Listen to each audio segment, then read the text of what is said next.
Hi, welcome to Chamber Chatter. I'm Marie, the Interim Director for the Clarkston Area Chamber of Commerce. And I'm Emily Ford, the 2018 and 2019 President of the Clarkston Area Chamber of Commerce.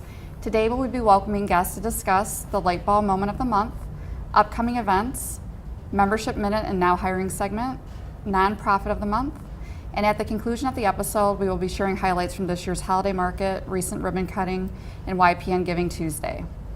In an effort to celebrate the accomplishments and successes of our members, we recognize a member for Lightbulb Moment of the Month.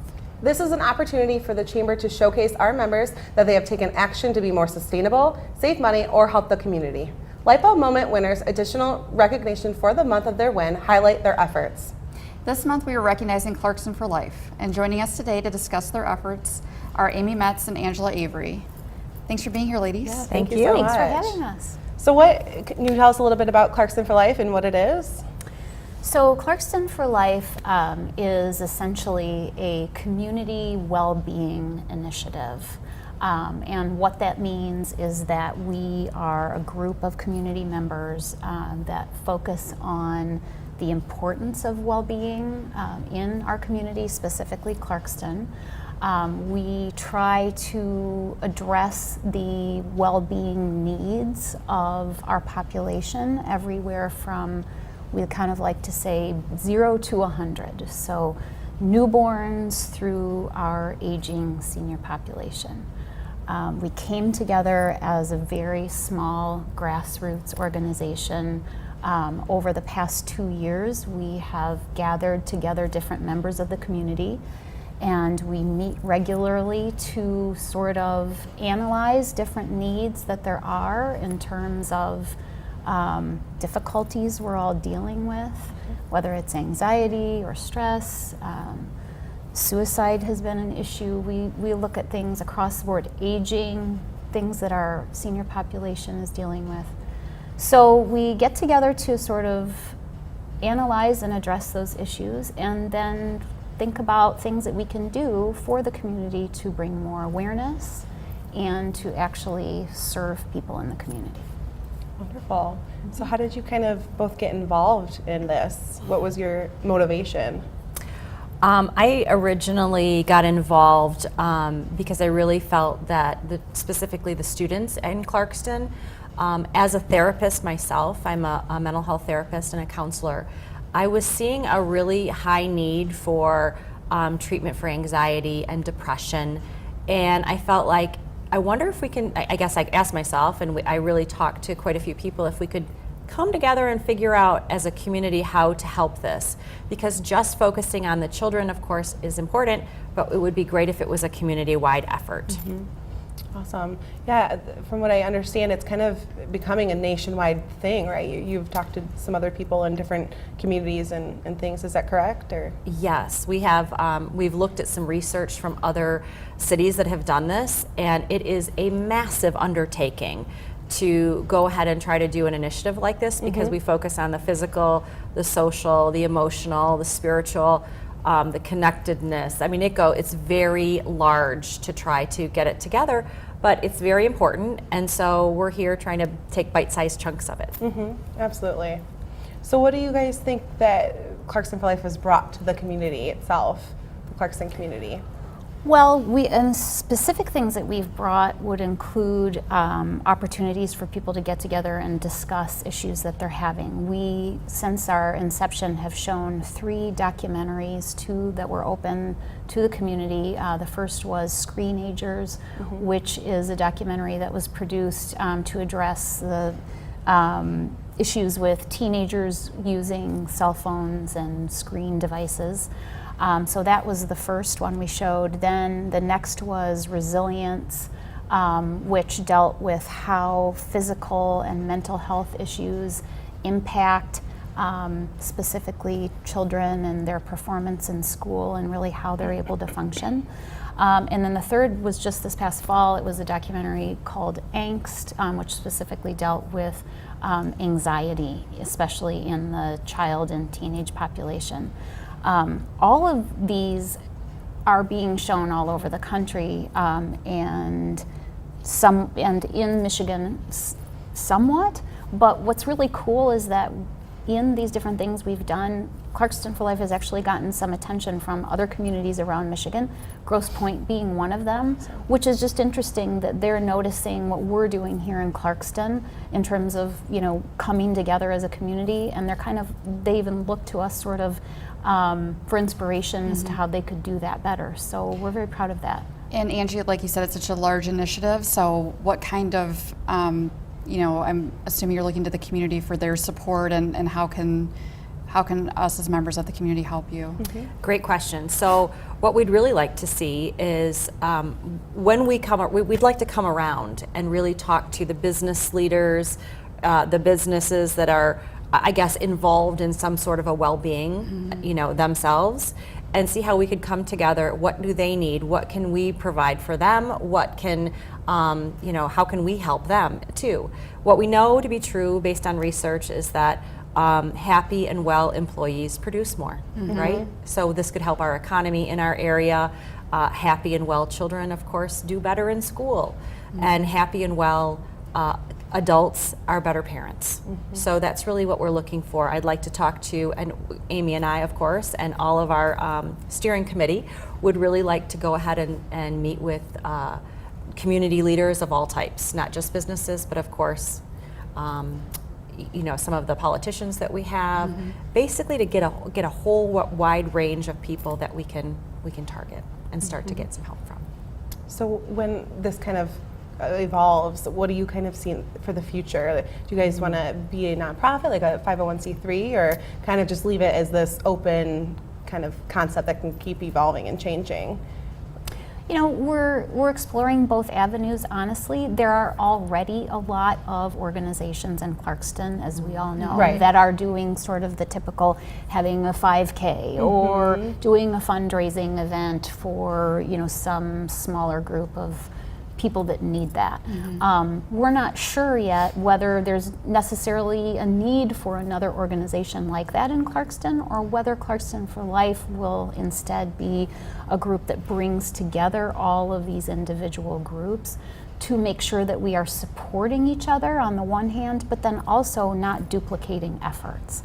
As something that we see sometimes is one group is maybe having a workshop about teen anxiety, and then across town, and it's not a very big town, across town another group is having a meeting and a guest speaker about that same topic. So we'd like to, at a minimum, become that group that's sort of overseeing all of the well-being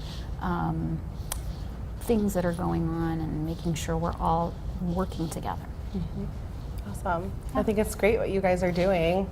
And anything else you'd like to share? Yeah, I will say the reason that I guess it's important for the two of us to be here is, basically from my perspective, as a counselor, that I thought this was such a need in our community, that it was important to really jump on this bandwagon. And because it's such a massive undertaking, it's going to be quite a long time before we can see some actual real results. But we just wanted to get started, and I know Amy is here for a reason as well. Yeah.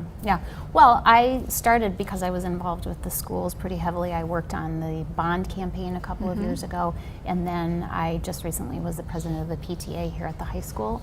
But I'm also a mindfulness and meditation teacher here in the Clarkston community, and so having that involvement with the kids, seeing those needs that are really very great, and then seeing that there are other things we can bring to especially the student population, but also the senior population is very important. The needs, like you said, 0 to 100. Exactly. The needs are not just in one specific channel. Really, we can all benefit from improved well-being.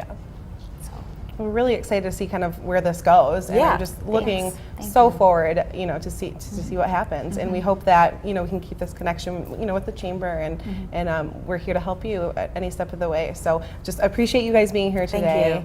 Thank you for all you're doing for the community. Thanks for your support. Oh, of course. Thanks.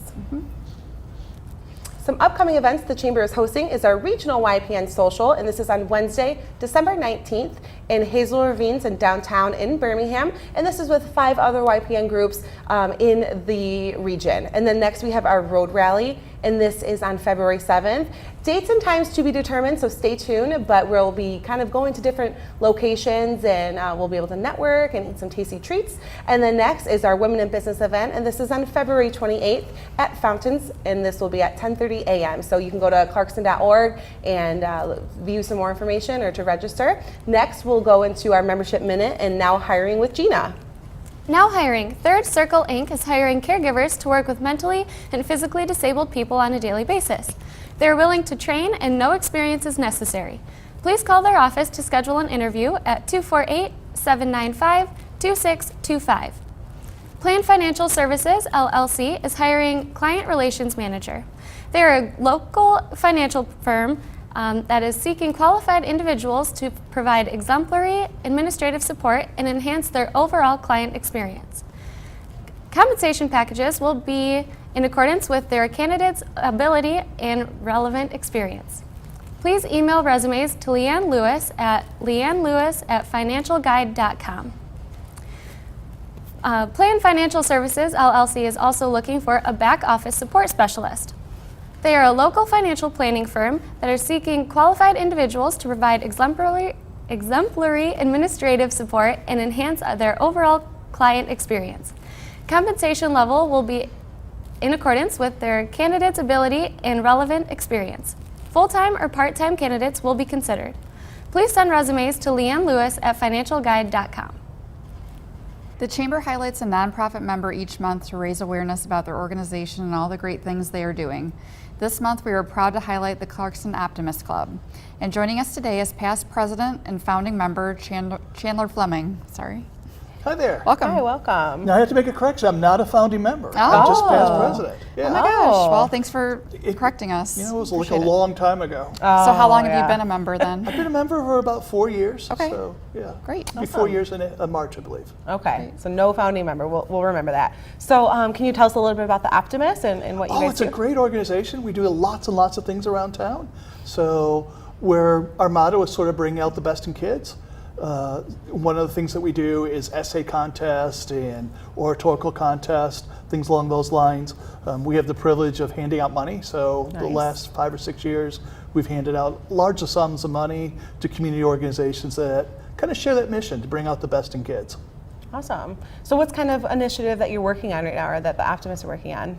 You know, we're always busy doing something. So pretty soon here, the ice skating rink will go up in Depot Park. Nice. And we'll be doing that. And then our scholarships and essay contest will be coming up pretty soon in the spring. We're getting ready to move into our fundraising time, which will come up in March. Okay. So lots and lots of just community activities and so forth. We recently just partnered with the Rotary Club and did Opti Socks. They hand out the boots and we hand out socks and mittens and things along those lines. Awesome. So what about the skating rink? How long is that supposed to be in Depot Park for? Well, you know, it kind of depends on the weather. Okay. So in the past when we had Shiver by the River, we tried to make sure it was up by Shiver by the River. It kind of became a joke because a couple years it was more like Fog by the Bog. Not a whole lot of ice or things like that going on. But you know, as long as the weather stays cold, you know, we need some pretty cold days to get the ice frozen. And then we have a member who really, Tom Middleton, great, one of our great members, really keeps it up. And he's getting a little bit more help this year, I believe, from some of the high school students. So we're real pleased to hear that. Oh, great. Are all of the Optimists volunteers, or is anyone actually employed? Or how does that? It's a straight volunteer organization. Okay. We have a lot of retirees, but some people that are still a little bit younger. But it's a really, really awesome organization. Awesome. So you said your fundraising season is just about to start? Yes, so we Tell us do an about that. exciting fundraiser. I'm actually the chair of the fundraising committee, Great. so it's a great opportunity to talk about it. The last couple years, we met at Deer Lake and did a trivia contest. So we were going to be doing trivia again, March 23rd, and we'll have a silent auction and some other things. But it's just a great, great opportunity to get together and laugh and joke and test your trivia skills. And you said that the money that you guys raise, it goes to different organizations, or It actually stays with the Optimist Club for the most part. Okay. So we have what we call some of the kind of the core things would be recognizing the students. So we do Student of the Month for all the Clarkston Elementary, the middle school, junior high, and high school. We also do have trying to get Optimist clubs running. So we have Optimist clubs in the elementary schools, in the middle school, junior high, and high school, and kind of help them, bring out the best in other kids themselves and get them started in the right way. Do the kids, do they submit a nomination for themselves, or does someone nominate them for We that? send a or- letter to the Okay. secretaries of each of the schools, and then they coordinate it with the principal, and the principal kind of gets together with some teachers and nominates kids, and so we get to really honor a lot of really incredible Clarkston kids. Awesome. Are they technically junior optimists, or how does that? Are they? So the term used to be Junior Optimist or the Octagon Club. Okay. But we ditched that name Gotcha. because The people Octagon? thought, yeah, Okay. because people thought Octagon Club is that like some sort of math club. Right. I can see that. So we just went with Junior Optimist. Awesome. Okay, that actually makes sense because we were a little confused that we had dealt with the Octagon and then the Optimist, but it's nice to know that now it's just the Optimist, so it's Just the one club. Optimist, yep. They are a huge help. The students that help us at our expos, and they help the volunteers and the exhibitors bring in their things and whatnot. So they've been a huge help. So we Awesome. can really count on them throughout the year for our events and things. So we Awesome. appreciate that. Yeah. Great. But is there anything else that you would like to share about the Optimist? Like anything big that's coming up besides that fundraiser in March? Well, no real big activities, but as always, we're really looking for new members. We're looking for that opportunity to meet with people. We meet at the Clarkston United Methodist Church on Wednesday morning, 7:30. So you don't need a special invitation, just come on out. We have some coffee and donuts, and we're definitely looking for new members who are interested in bringing out the best in kids. Great. Great. Well, That's thanks so amazing. much for all that you're doing. Yeah. Thank you, guys. And thank you for being here today, to taking the time. to do Awesome. this. So we appreciate it. All right. All right. Thank you. All right. Chamber members can be featured on Chamber Chatter. We are concluding today's show with a recent ribbon cutting picture. We hope you enjoy, Thank you for watching. and see you next month.